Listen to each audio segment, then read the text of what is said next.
Alright guys, we are back with some more of the house in Fata Morgana.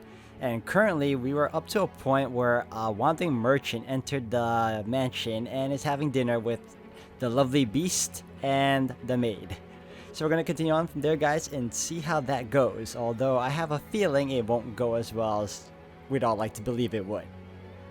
So if anything else guys, I hope you all continue to enjoy watching, and let's do this. Alright everyone, we're continuing on. I came to this land to do business, but much to my chagrin, I somehow ended up lost in the forest. Had I wandered around for much longer, I'd have lost the chance to ever see my beloved again. Your beloved? Yes sir, I'm constantly out in business, so we only get to see each other a few times a year. But she always waits for my return. I'd like to introduce you to her if I ever get the chance. She's a pretty girl, if not especially striking. Is that so? The merchant was a man of many words, and I, for one, do not mind a lively supper table. Though I know not how Bestia felt, at the very least I was glad we had invited the wanderer into the mansion. He was, after all, holding a proper conversation with someone, and he seemed to be having success concealing his piercing, beast-like gaze. However... Oh, right, I stopped by the village before entering the forest, and I heard a bone-chilling tale there. As soon as the merchant brought up the subject, a palpable tension spread through the room. They say there have been sightings of a beast. It's a creature unlike anything anyone's seen before. Not a wolf or a bear or anything like that. It even attacked the village once, killing several people. Thankfully, the men managed to drive it out. But the creature is still alive. There's nothing in this world scarier than a vicious beast. I can hear him already. So you should keep an eye out. Wouldn't want to accidentally let a murderous beast into your home. Oh, buddy, buddy, buddy. At the villager's insistence, I had the smithy forge me a knife. Is that knife? Huh? With you now? Well, yeah. I've got it on me. Only good to defend myself with, but it's better than that knife. You brought that knife? Uh-oh. Killing intent. You're here to kill me with that knife? What? You're going to stab me again and again with that knife, like they did last time? That's why you're here, isn't it? What are you talking about? What's gotten into you? Stab, and stab, and stab. Calm down. What are you so worried about? I'm not gonna hurt you with this. Ah, there he is, the beast. What did you just say?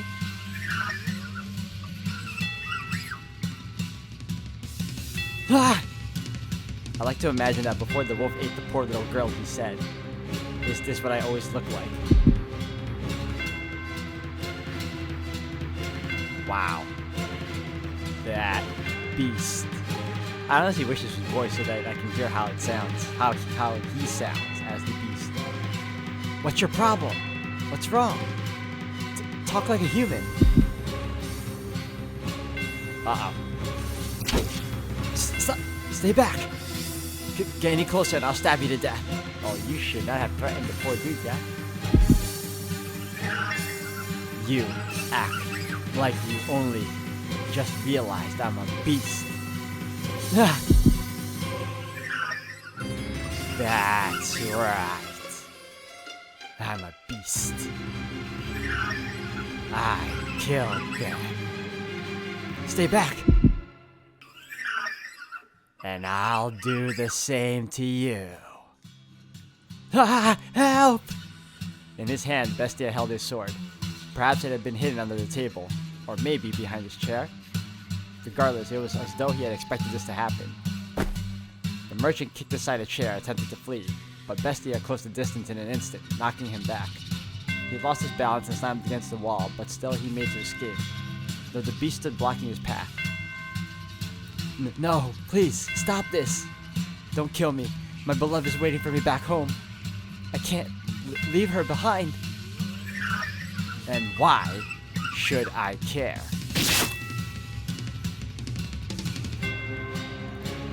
Oh, that's vicious.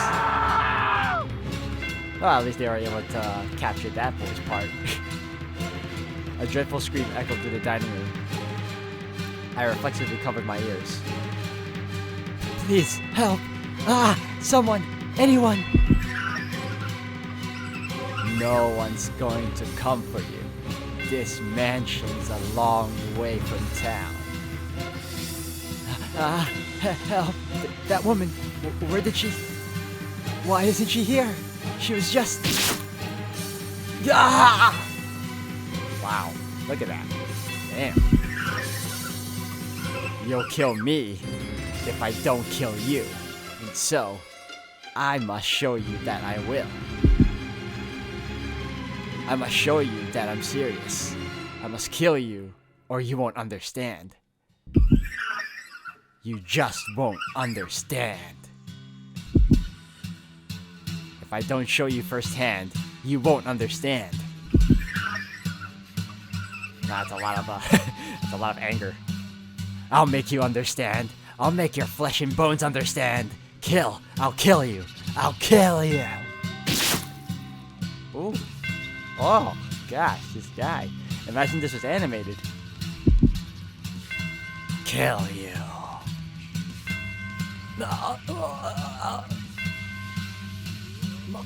What's dark?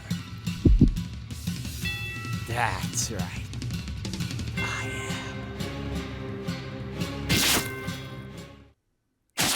am a beast.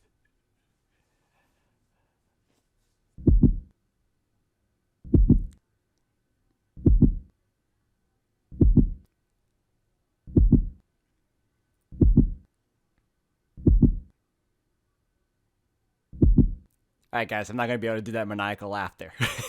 I can guarantee you that. That sounds absolutely painful on the vocals. They had been enjoying a peaceful meal around the table together just minutes earlier. So what had triggered this? Well, the knife. The fact he was talking about the village, a previous village being attacked by a beast. There was a lot of things that pretty much started this whole thing. But yeah, we can start with that. If I were to guess, the merchant saying the word knife is what caused the beast to snap. A simple, small thing set him off. I could not comprehend it. Bestia, who had said he wished for peace, was staring down at the ravaged corpse of the merchant, with a look of ecstasy on his face. Master, can you understand how he felt? Even just a little? Did he not yearn for peace, but for slaughter?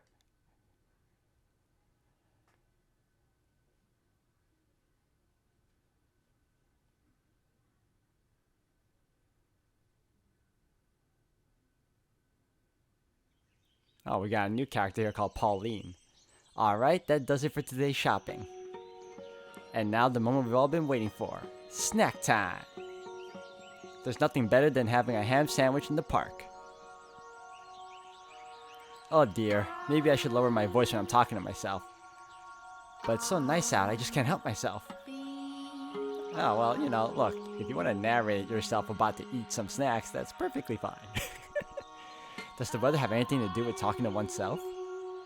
Not important. Food. Food! If he were here, it would taste even better. I wonder when I'll get to see him next. Pauline! Pauline! There you are. Oh dear.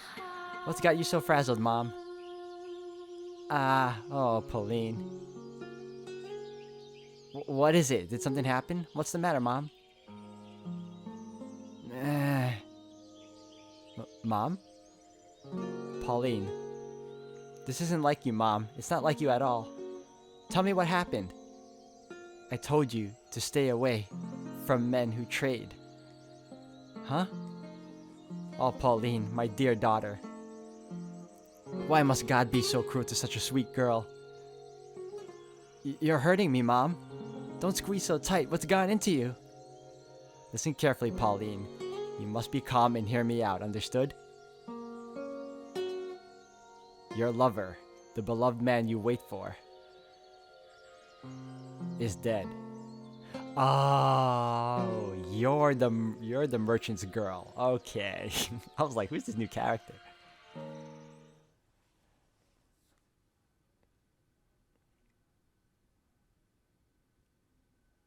The beast's humanity began slipping away from him after that encounter. He had returned to the thing I had found in the cellar. Actually, he prowled the mansion's halls looking more barbaric than ever. Despite all the effort he had put into learning to act like a human, he now ripped the velvet curtains off the wall, howling shrilly, stomping back and forth through the hallways and ravaging the garden. I watched him intently, though from a distance. Bestia was not merely a beast, but an out-of-control, bloodthirsty beast. Just a few days ago, we had been tending the garden together, but that was no longer possible. I was quite disappointed. Eventually, Bestia discovered my hiding place. I had not felt regret in a very long time, but I felt deep regret in that moment. More. Don't have enough. Not enough. I need more. I need more. I must satisfy these urges. Are you saying peace was not enough to sate you? Did I mishear you when you asked for peace? I was mistaken. Asking for peace won't solve anything. Blood, despair, eyes filled with terror. These are the things I need. And I've always known it. You said this mansion fulfills people's desires. Then, give me prey. No more hares. Live humans. Why did I ever teach him to speak human language? Before long, the mansion granted his wish. The mansion can do that too? Once a week, a villager or a traveling merchant from somewhere would wander into the forest, ending up at the mansion on the cliff. Though, something felt suspicious about the man who greeted them at the door. On the surface, he looked like a proper nobleman. So, they all eventually chose to trust Bestia. The mansion had an air of loneliness about it, but it was adequate to provide rest for their weary feet. There was food and a bed, and most comforting of all, there were other people. The lord of the house treated the lost souls like esteemed guests. He poured them fine wine and had me cook for them. No one suspected in the slightest that he was a beast. He put on a reasonably convincing act. Because yes, I had taught him how to behave like a master. The visitors all went to bed contented. But, as I am sure you can imagine, master, they would never see the light of day again. The penetratingly bright sunlight particular to this area. A beast! It's a beast! You disgusting creature! You hideous monster! Kill him! If that's how you humans want to do things, then I'll play your little game. I'll play it even better than you. I'll kill you. I'll slaughter you!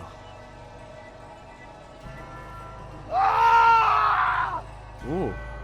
Ooh. That's it. Cry for me. Beg for your life. Pray for my mercy. Weep and struggle and suffer and die. No one understands. No one can possibly understand my despair. Oh my gosh, man. Jeez. What did I ever do?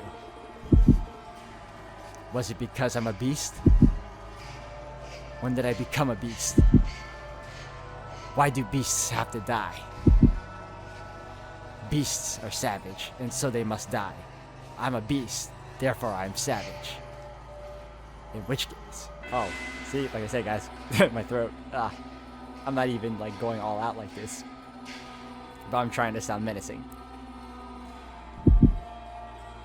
I'll kill them. I'll show them what it makes a beast so terrifying. Yeah, I'm not gonna do that, guys. You can imagine a menacing,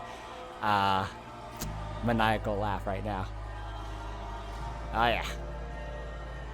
Moonlight crept through the torn velvet curtain, shining down upon the blood-soaked beast. It was a sight that would incite terror in anyone. Look at this, no one can stand up to me. Humans have no chance against beasts.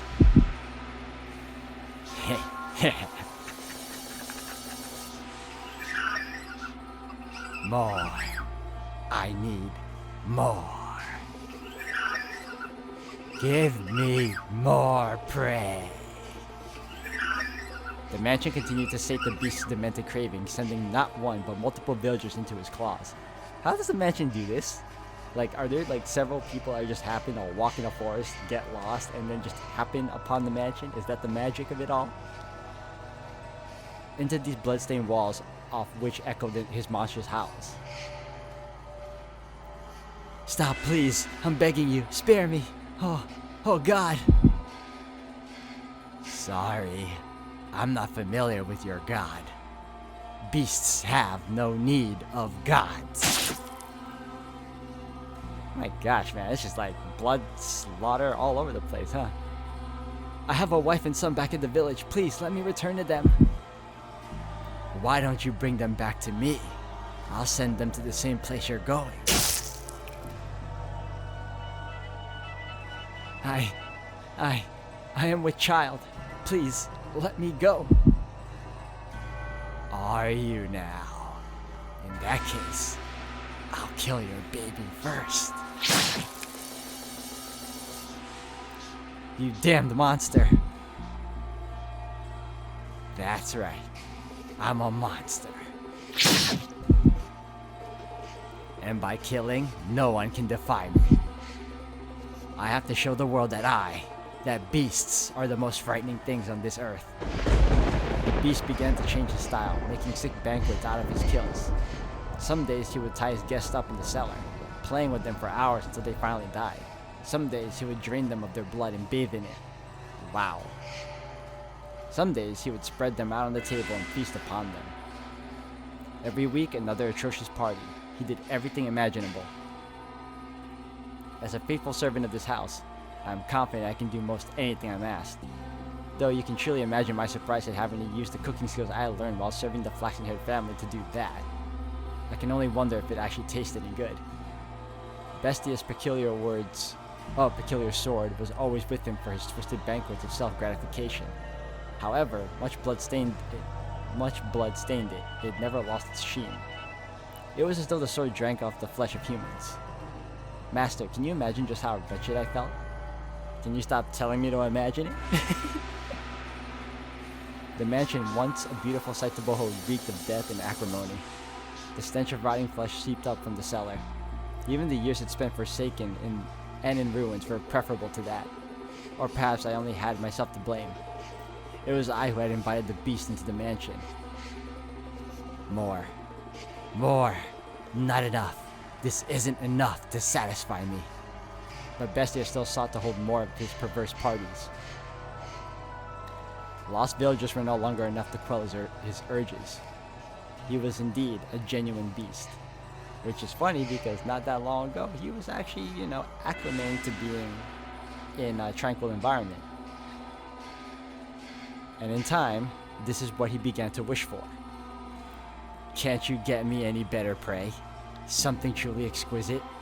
The perfect prey to quench this maddening thirst of mine?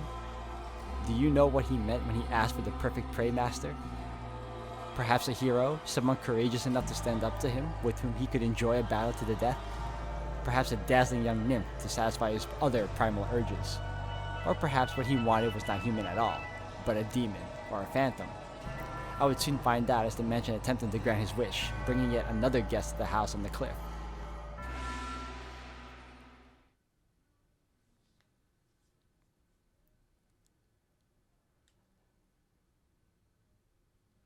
If the devil guides us, if God guides us, then perhaps I could accept that this was fate. Then it makes sense that I am here. Is anyone there? I've lost my way. We got another guy. Or girl. We got another person here. Would you please be so kind as to spare me a little food? There. There it is. There comes the poor little offering. They never learn. They just keep coming again and again. The mansion keeps granting my wish. I would be glad to provide you some food, and you are welcome to stay the night. Get some rest. I will have a room prepared. Oh no! The white-haired girl! Then, I suppose I shall take you up on your generosity. I have been wandering for a very, very long time.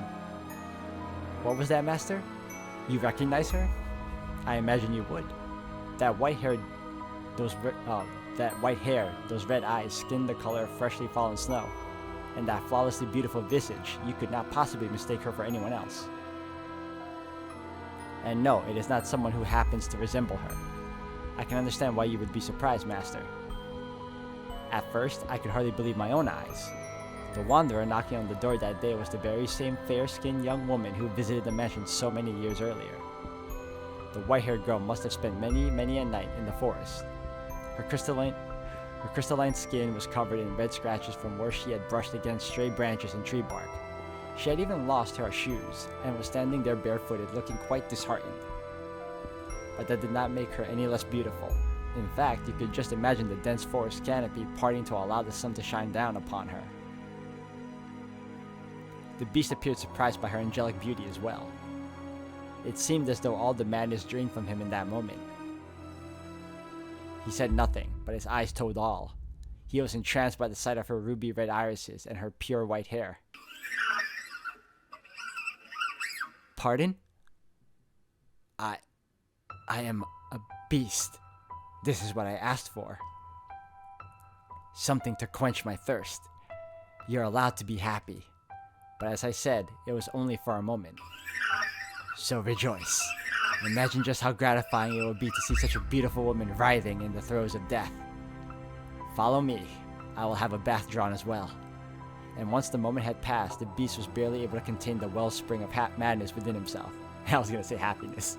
It's close enough because his happiness is madness.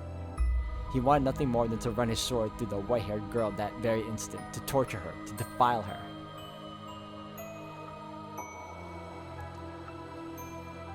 I would like to know where that beast came from, though. He tended to her wounds, served her supper, and drew a bath for her. And afterwards, the beast even made to provide her with a dress to wear. Even the outfit she had only worn for one night so many years before was there, waiting for someone to put it on again, for her to put it on again. He said she could choose anything she liked. She, being such a modest young woman, said she needed none of such fine attire. And what a shame that was. I too wished to see her in a dress once more. I need not such fine clothing. You needn't be modest. No, that's not why. Are they not to your liking then? No, my apologies. You are very generous. Foolish girl, smiling and calling me generous. I was simply imagining what a pretty sight it would be. The sight of her fresh blood splattered on it. The sight of her life slipping away in it. I am glad that after wandering for so long I ended up here in this mansion. And in a few hours you'll be feeling the exact opposite. Get all the rest you need. I shall see you again in the morning. Thank you. Bestia then made his way out of the girl's bedchamber. His mask came crumbling off after only taking a few steps. There, that's precisely what I wanted. Ah, just imagining how beautiful a woman will scream. How she'll beg for her life. Hey, are you there? The mansion has given me the perfect offering. Hey! Is she not here?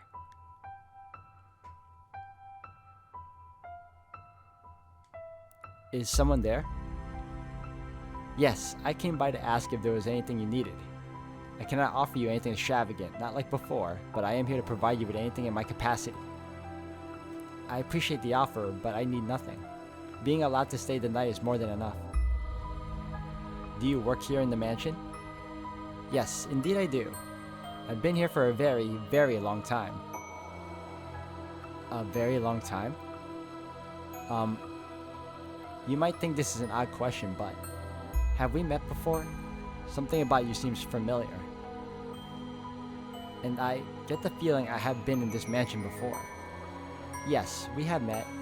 It was quite some time ago, though. When was it? It was an unimaginably long time ago. Do you remember a boy and a girl with flaxen hair? Flaxen hair. I apologize. My memory fails me. Do you not remember me either? I see. You should probably not push yourself to remember then. There were joyous times and there were less than joyous times. But would you be so kind as to answer one question? What might your name be? My name? My name is... Oh, we're just never gonna learn her name, are we? I see, so you're... Ha ha ha ha, again. Again? You should get some rest. I will make tea for you in the morning. Also, go on, close your eyes. But Bestia never waited for morning to come. With his sword that smelled of blood hanging from his hip, the beast slowly, ever so slowly, crept toward the room where the white-haired girl slept. The time was soon approaching for the bloodthirsty beast to paint the walls with the young woman's blood, to turn her bedchamber into a gore-splattered altar upon which he would offer her to the devil. However, when he opened the door, the beast could hardly believe his eyes. She was not asleep, but sitting there as if expecting Bestia's arrival. Why are you awake? Did you not go to sleep? I heard footsteps, so I... And what were you planning to do when I got here? Surely you didn't think we'd simply have a nice midnight chat. I was hoping to ask what it was that you wanted. To ask what it was I wanted? Do you even realize what you're saying? Can you not see what's in my hand? You know exactly what I came here to do. Aren't you going to beg? Aren't you going to plead for your life? Aren't you going to ask me not to kill you? If it's necessary. But is that what you want? What I want is something much, much more gratifying than your pleas. I want to hold a banquet. It's not enough. No matter what I do, it's not enough. But you will be enough to satisfy me, to quench this unholy thirst, to completely, wholly fill me to the bursting point. You want to know what I desire? I desire to devour you.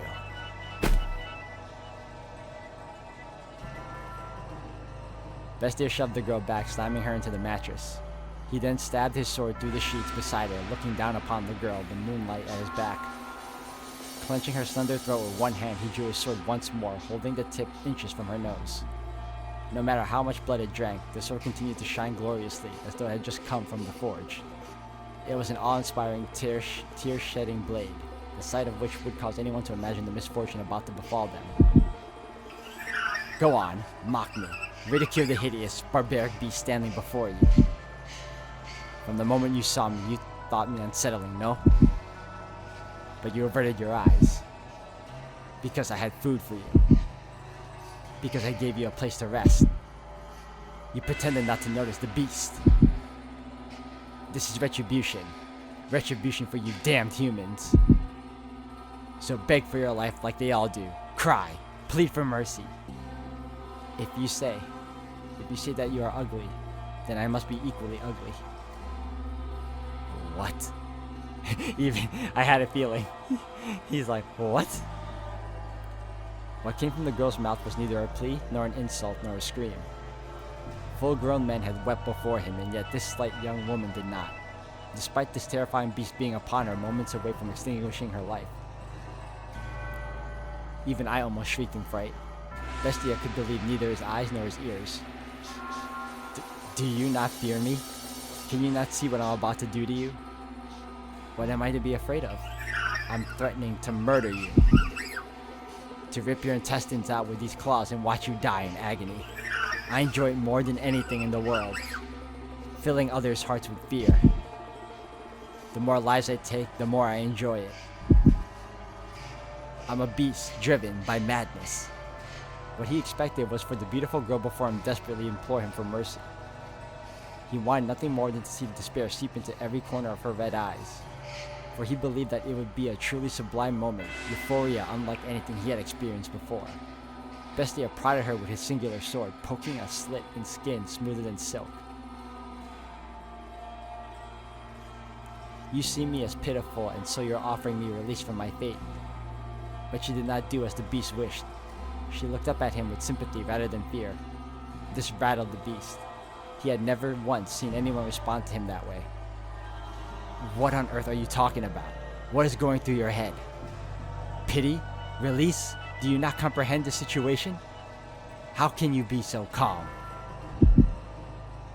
Scream, cry, and shout. Beg for me to spare you. Throw yourself at my feet. Throw yourself at my feet.